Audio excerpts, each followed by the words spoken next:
Around the Ozarks is now on your FM radio. Listen to Around the Ozarks mornings with Grace Gooley as I spotlight local people, stories, and podcasts, all while playing the country legends of the 90s and the hit makers of the 2000s. It's on the Ozarks Best Country, 105.1 The Bull. Hi, this is Joy Robertson. As many of you know, I love food. I love finding new restaurants. I love trying new dishes. And most of all, I love talking to the many great restaurateurs and entrepreneurs we have here in the Ozarks and beyond. I love hearing their stories, and that's what this podcast is all about, learning more about them and their journey. So join me as we savor the Ozarks. This episode is brought to you by Jim's Steakhouse and Pub, Kitchenland USA, and Springfield's locally owned Fazoli's. You never know what you're going to find or who you're going to run into at the National Restaurant Show. I was so delighted to see that the date lady from Springfield is here. If you're listening and you're living in the 417, you know, you've heard of Date Lady, you've tried it, it's great. Matt Mahan is going to talk to me now, a little bit of the history of the company. Matt, I'm delighted to see you here. Have you guys been to NRA Chicago before? I don't think the Date Lady ever has come to the National Restaurant Association show. This is our first time since I've been with the company. I think it is Date Lady's first time here. Okay. Yeah. I'm sure you're equipped to give me a little bit of backstory, but give me some history of the Date Lady. Sure. Yeah, so our good friends, Ryan and Colleen Sundley, went to the UAE. Ryan was teaching at a couple of universities there. They lived there for 3 years. And while they were there, date syrup was the primary condiment everywhere you went. It's date syrup. It'd be like how you see ketchup on tables here. Date syrup is everywhere there. And they would go to these markets, and there were, pyramids of dates out everywhere. It's a very date-centric culture. And then they realized, it was time to move back after 3 years. So Colleen says she came back, she looked around, she couldn't get any. She'd have to buy these cans of date syrup and import them, And so she decided, she's going to start a company just so, if nothing else, she can have her own date syrup that she can, feed to the kids and use in her own meals. So she founded Date Lady there in Springfield in 2012. And at the time, like I said, there was no date syrup on the market in the U.S. And so Colleen, she's a visionary, And Clearly, yeah. Yeah, she was the first date syrup brand in America. So, yeah. And it all started with a stint in UAE. So, and now that answers the question for me. Because honestly, I'll be very honest with you. I've always known about dates. I've heard of dates. I never had many until they started stuffing them with cheese and wrapping them with bacon. And then all of a sudden, it's very much on my radar, right? So that's where she came across them, an entirely different culture, and thought, why in the world aren't we doing this in the States? Yeah, exactly. So her idea, I think, at first was probably, if I remember right, just to bring the actual good dates, and we get quality dates from California. Okay. So those are grown here in the U.S., but also to bring in date sugar, which is it's essentially just a dried and then pulverized date, and then the date paste, which is, you can just imagine pitting dates and then putting them in your food processor. But this, the way we sell it, it's already done for you. All the hard work's done. So those were the three that I think she first started thinking of. And then she wanted to give her family barbecue sauce. Colleen, I apologize if I have this out of order. But barbecue sauces, regular barbecue sauces, have a bunch of junk in them. And so she's like, I'm going to make a delicious and healthy for you barbecue sauce. So I think that's the first one that she went with. And then over the years, she's dreamed up all kinds of great sauces. Some we don't use anymore. We had it's popular, a coconut caramel sauce. We had smoked maple date. That was a really good one. But sometimes they switch around and maybe they don't do those anymore. Right. Boy, I wish they did. That sounds great. I missed that. If it comes back, let me know. I will. Yeah, smoked maple date. That's actually my favorite. So anyway, over the years, she's done a lot of innovation, and the awareness in the culture here in America has grown about dates. So I think when we spoke the other day, I told you, I think in was it 2021 or 2022 when we were at the Expo West in Anaheim, I think there were about 4 date-centric brands. And then this year, whenever we went, there's probably 30, I don't know. And can I say something too? Go ahead. Sure, absolutely. I'm Lenny, Matt's wife, and I went to college with Colleen. So I just remember what it was like early on. We would be sitting on the floor in her house, and she would be pouring it out of a jar. And so we've kind of seen it grow. We've been with her. We've had, our kids are the same age. So we've been, having babies at the same time. So it's when they asked us to run the company, it was kind of really exciting and natural to step in. And if you kind of study the history of dates in the United States, you see stuff from the 20s and 40s, and then you don't see anything again. Right. So we get a lot of, like, this is my grandmother's date cake recipe from the 40s. Can you replicate it? And so it's cool. And going to the Coachella Valley in Indio, and they used to have huge parades, and What fun experiences you had, but you say you went to college together, so I guess when they left and went far, far away to the UAE, that must have been kind of a bummer to see them go, but what fun developed while they were there, right? Right, yeah. And I've always kind of stayed in touch throughout the years. I think we picked them up from the airport when they came back.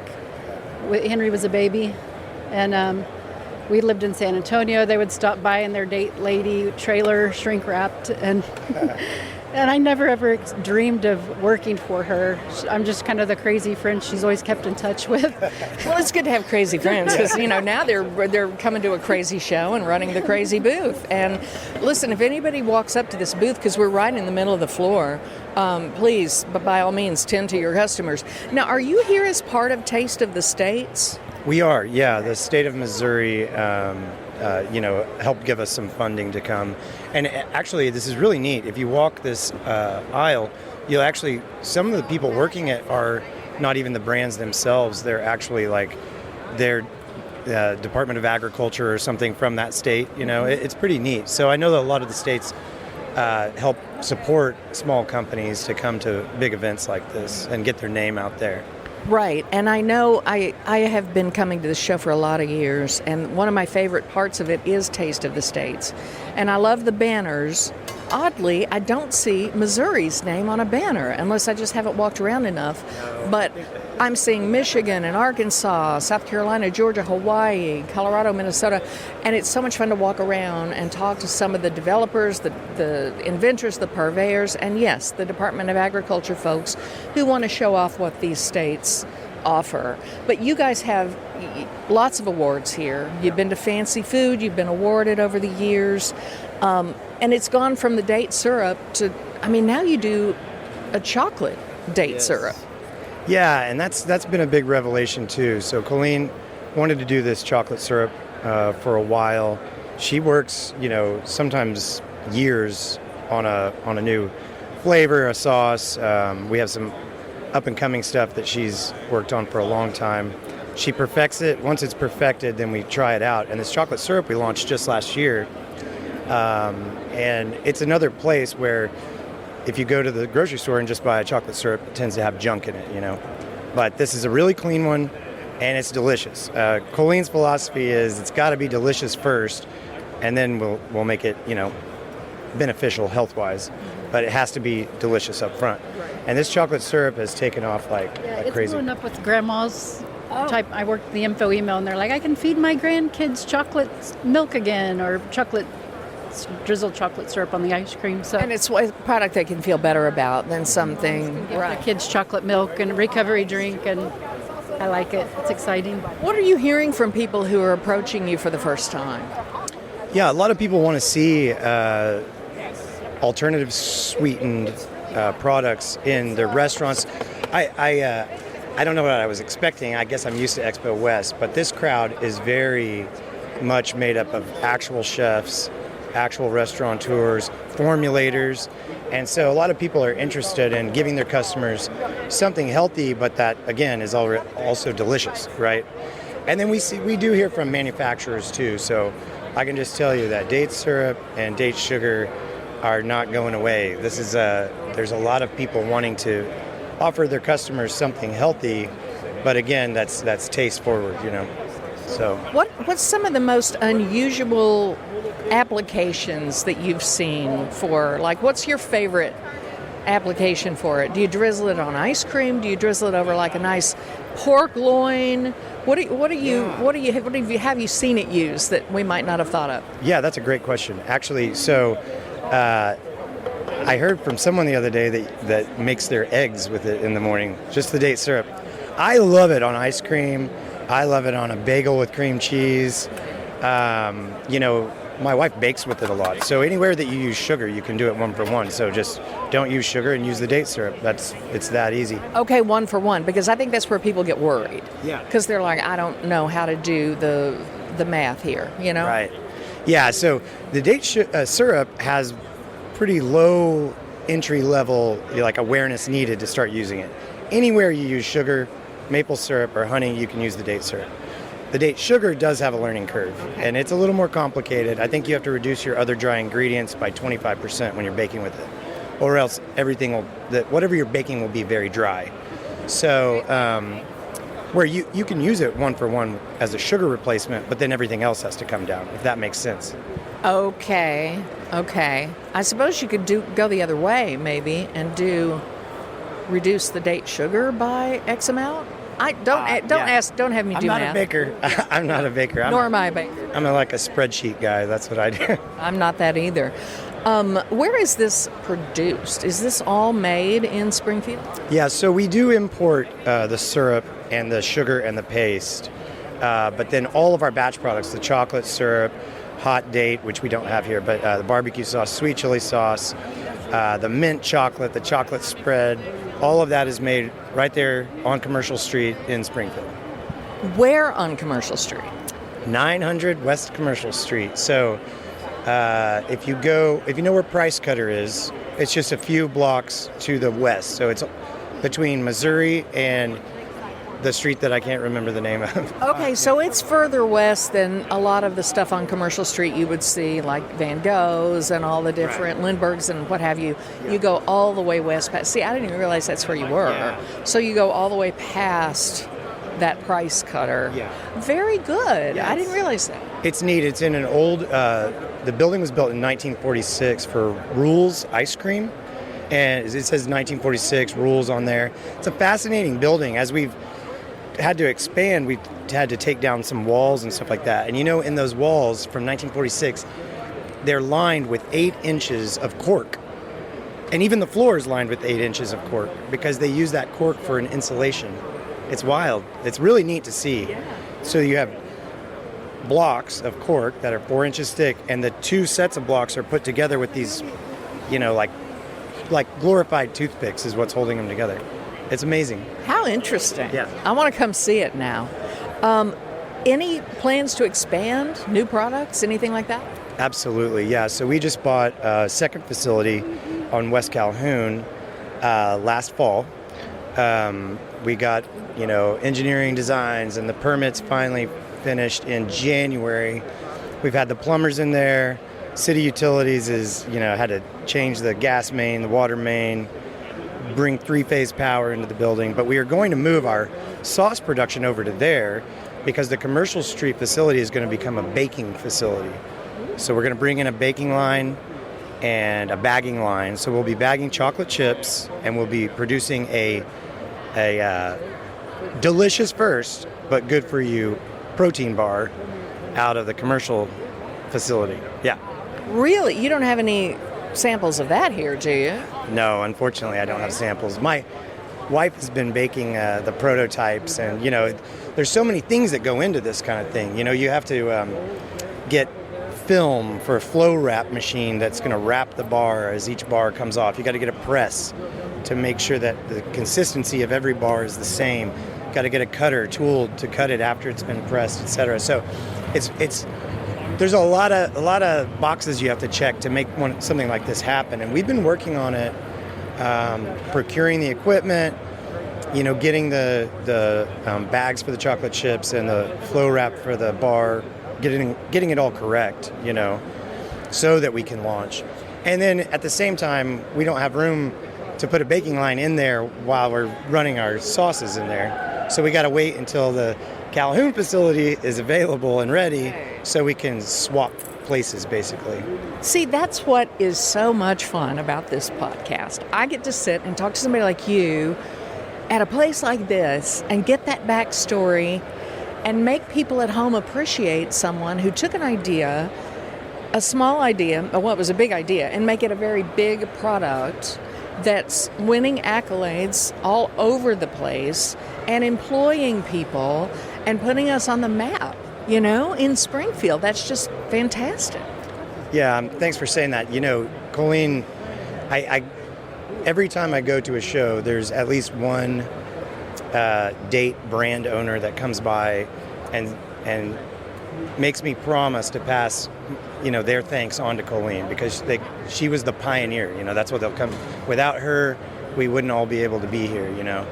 And I remember the second time I think I went to Expo West, and there was way more. Maybe there was like a dozen date brands. I was like, man, there's a lot of competition. And Colleen's response was, no. She's like, a rising tide is going to lift all boats. The American public, it's a tiny amount of them that even know about dates, much less that actually enjoy and love dates. So the more brands that are out there, the more the awareness is out there, it's going to be better for all of us, And I love that philosophy.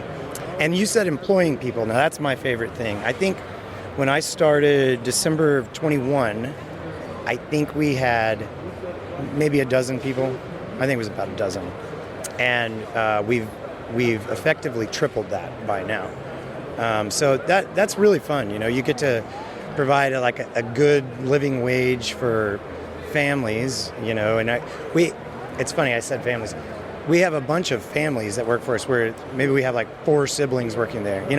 My kids work there, my wife and I work there. It's just really neat. It's a fun place to be, and it's fun to be able to offer more jobs in Springfield.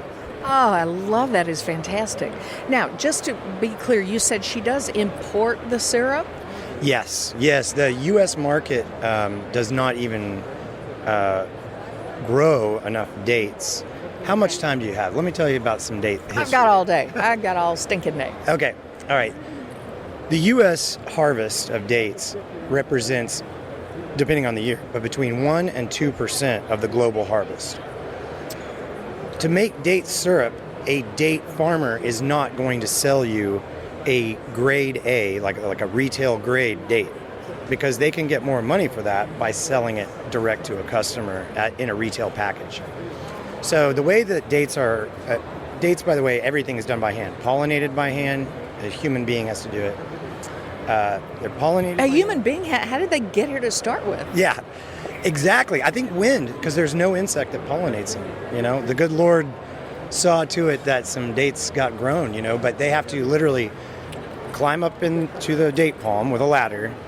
They have to put a bag around the male, plant, shake the bag, climb down, go over to a female tree, climb up the tree, and zip tie that bag around the female plant. And they have to do that for every cluster of dates. Oh my God! What? Are you pulling my leg? No. So they're grown in a big, a tall tree, sort of. Yeah. Holy, what? Yeah, a date palm. It's amazing. The date palms, to get a really perfect date, you need 100 days. This is kind of the rule. 100 days, over 100 degrees, 0% humidity. So if we ever have a crop failure, I'm from Oklahoma. If we have a crop failure, it's because of drought. Yeah. Or hail destroys your crop or whatever, But with dates, when the date is ripening, if they get rain, you'll get a crop failure because the date will ferment up in the tree. So it's just crazy. But yeah, so because the U.S. doesn't grow that much, and because no one's going to sell you, well, I mean, I guess you could buy it, but it would be too expensive, prohibitive, to buy retail grade dates to make date syrup. And for every pound, this right here is 11.6 pounds in a gallon of date syrup. And this is one of the gallons that people can come up and take the little spoon, get a little squeeze, and taste it. Okay, and tell me about it again? Yeah, so if that's 11 pounds, right, it would take 22 pounds of dates to make that. And so when you start looking at, if we're importing like let's just say 1.2 million pounds of date syrup into Springfield, you would need 2.4 million pounds of dates, and you're not going to get that here in the U.S. Okay. And the other thing is that we use the Deglet Noor, which is one of the lowest water content dates. And so what you end up with, it's pretty neat. When they homogenize the dates, they put them in water, it gets all gooey or whatever, and then they evaporate the water out of it. And going through that process, the water content of the date syrup is actually really low. Because it's so low, it's actually antimicrobial, antibacterial. Really? Yeah, the NIH did a study, I think 3 or 4 years ago, but they actually said something like date syrup has a peroxide-like effect. So that's why it's so shelf stable. And that's the other great thing about our products, and why chefs aren't afraid to buy a gallon of date syrup and is it going to go bad? We give it a 2-year shelf life. And that's, just being reasonable, because in reality, we have date syrup on the shelf at Date Lady that every now and then we'll send off for testing, and it's 8 years old, and it's still good. It doesn't go bad. How interesting. That reminds me, I don't know where I was, but someone offered a date shake. And I just thought that was fabulous. I don't know what made me think of that. I guess all the talk of dates. But where are these date palms? Where's the perfect climate for those? Yeah, so there's a really cool place called China Date Ranch. It's in Death Valley. And so you kind of have that, like I said, you need it really dry. So if you go down to Hondo in Arizona, or the Coachella Valley in Southern California, like Indio it has a kind of famous place. When my wife was talking about the parades, there's a place there called Shields Date Farm, and they have a really neat documentary you can watch. That's where I learned about the pollination, because it's called The Sex Life of the Date, and they made the documentary in the 50s. And anyway, the place has been there I think since the 20s or 30s. And so that Southern California, Southern Arizona, or Death Valley kind of area, that's where in the U.S. you can grow a perfect date. Now, the Tunisia and Algeria is a big area where they grow the Deglet Noor. So that's North Africa. Zahidi dates, those come from the UAE. Sukari dates, which are used for the sugar, those come from the UAE. Anyway. I had no idea. When you're responsible for feeding a group, you want it to be simple. And, of course, you want everyone to love it. Zoli's Catering makes it easy with baked pastas, pizza, fresh salad, and our famous signature garlic breadsticks. It's a great fit for any size office lunch, meeting, family gathering, team meal, or any occasion. Find the menu and order online at fazoli's.com. Fast, fresh, Italian, Fazoli's. Some people check the weather. Others check our soup of the day. Hi, this is Jim with Jim's Steakhouse and Pub. Our soup of the day changes, but the comfort never does. Just check with your server, because nothing takes the edge off a cold day like whatever's simmering at Jim's. When you walk through those legendary doors, you're gonna find there's so much to love. So do yourself a favor, dig that service and flavor. Jim's Steakhouse and Pub. Have you heard the news? Kitchenland USA in Nixa has expanded with a new 2,000 square foot addition. Now they're fully dedicated to your kitchen and bath projects from start to finish, and it's all under one roof. Stop by the new showroom to see and touch the newest sinks, tubs, walk-in showers, faucets, lighting displays, tile, and flooring, all in one showroom. Kitchenland USA, newly expanded kitchen and bath showroom in Nixa, where your vision is our mission.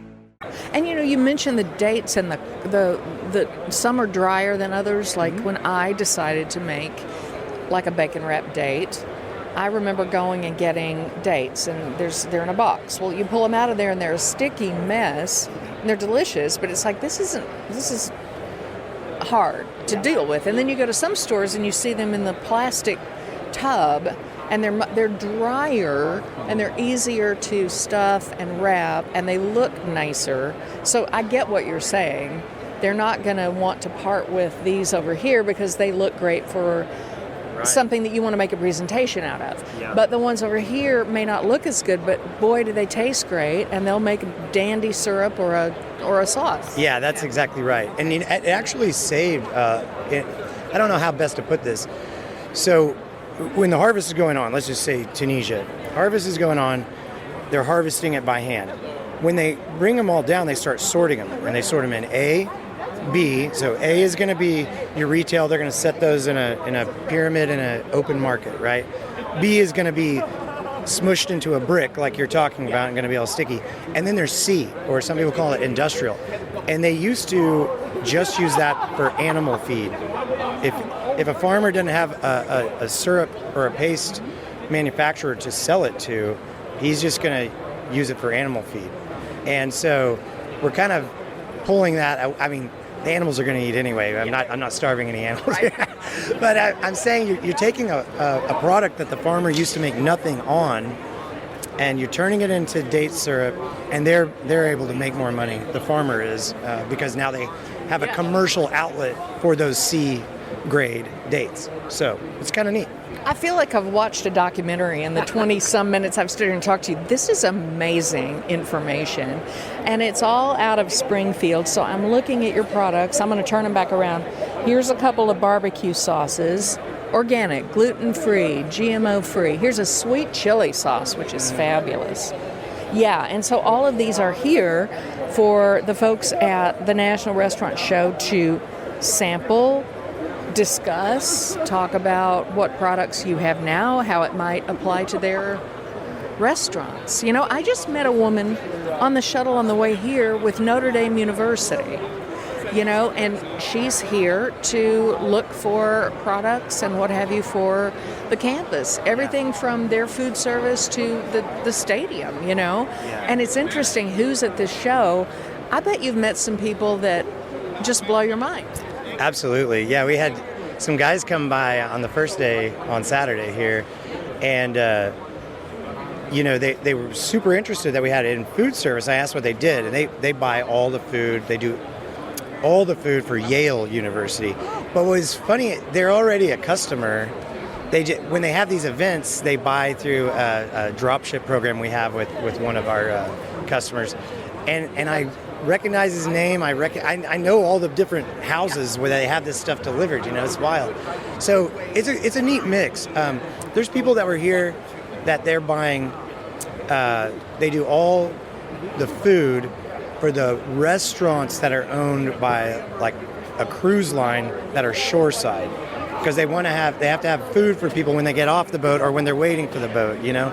It's just amazing. You run into people. The Whole Foods just came by, and I was happy to have him sample. But he said, "Yeah, these people are the buyers for all the fish nationwide for Whole Foods, and then the lady is the buyer for all the meat nationwide for Whole Foods." And I was like, "Well, cool." I was just chatting with them. I didn't even think about giving them my card. And they're like, "Yeah, well, actually, they were here because their customers want marinades for the food that's ready to eat that don't have added sugars." So they sampled the sweet chili. I use the sweet chili to make smoked salmon. They tried it, guy wanted my card and walked away.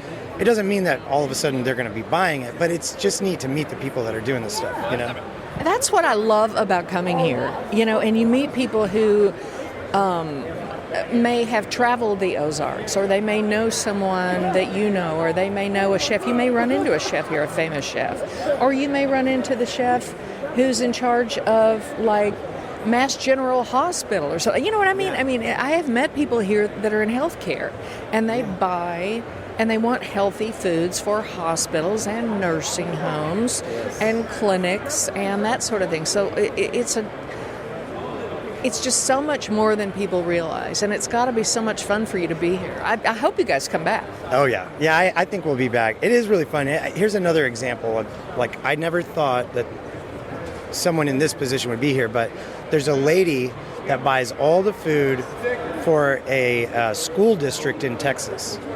And she tried the chocolate syrup and got really excited because she would love to be able to give the K through 12 students in her school district chocolate milk again, but the parents don't want them to have the junk chocolate milk. And it was like, I was like, I never think about someone is a buyer for a school district's food. I mean, obviously it has to exist or they wouldn't have the food, but it's fascinating, Yeah.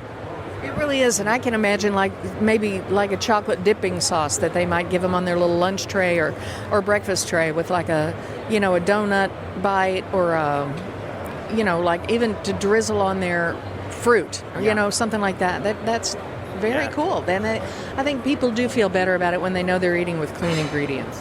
Yeah, I think so. And I think, there's trends all the time, right? There's sweetener trends. This is, better for you than sugar, et cetera. And then you find out later that it causes cancer or something like that. But dates are superfood that have been around since we've been around. And, you're not going to suddenly discover that dates are terrible for you. People have been surviving on them for millennia. You know what I mean? So I think as the awareness grows, we're going to see people, like you said, in the not just like restaurant or hospitality, but also in the hospitals, the school districts. There's people that cater for like stadiums and stuff here. You know what I mean? So anyway, it's just fascinating, and I think the more the awareness grows, and people aren't afraid of it. There's a lot of people that like, oh, I don't want to taste a date. That sounds scary. And I get it. If you didn't grow up with it around you, maybe it's intimidating or something. But as soon as anyone tries it, they love it. Well, and that's what's fun about this is because there are foods that you've never heard of or tasted that you can taste here. A lot of global flavors, and down the way, I don't know if you've been to Arkansas, Natural State Rabbit. They have delicious rabbit meat, and the chef is down there. And I'm sitting there thinking that, what is it, the spicy chili sauce? What is it called? The sweet chili sauce would be a lovely drizzle on some of that rabbit. And there's somebody next to us that's got like some sausage, and I'm thinking, you two ought to get together. Yeah. Well, we've already made some plans, so we'll see what happens. Yeah, no, they have great hot sauces there. Yeah, it's amazing.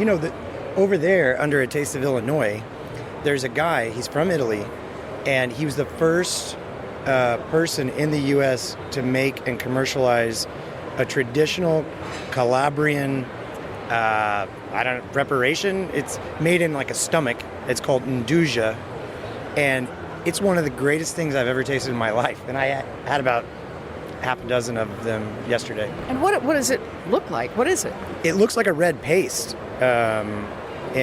But he has it on a cracker, and it's mind-blowingly good. He also has it's called smoked ham. If I hear smoked ham, I just think of like a holiday ham that you have. This is not it.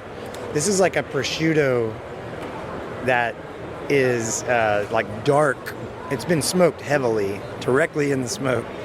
And he shaves it super thin, and if it touches your fingers, the fat in it will just start melting, like right at skin temperature.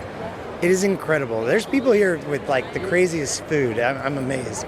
And that's where it gets really fun, is to try this. And you think, for my restaurant, what if we added this to the charcuterie, or we maybe added this to a breakfast item or whatever. Remind people where they can find the Date Lady products. Yeah, sure. So if you're in Springfield, you can get it at Mama Jean's, Natural Grocers, Chabam carries our stuff there on Commercial Street. And actually, we just, shout out to David Bell, we just started working with him.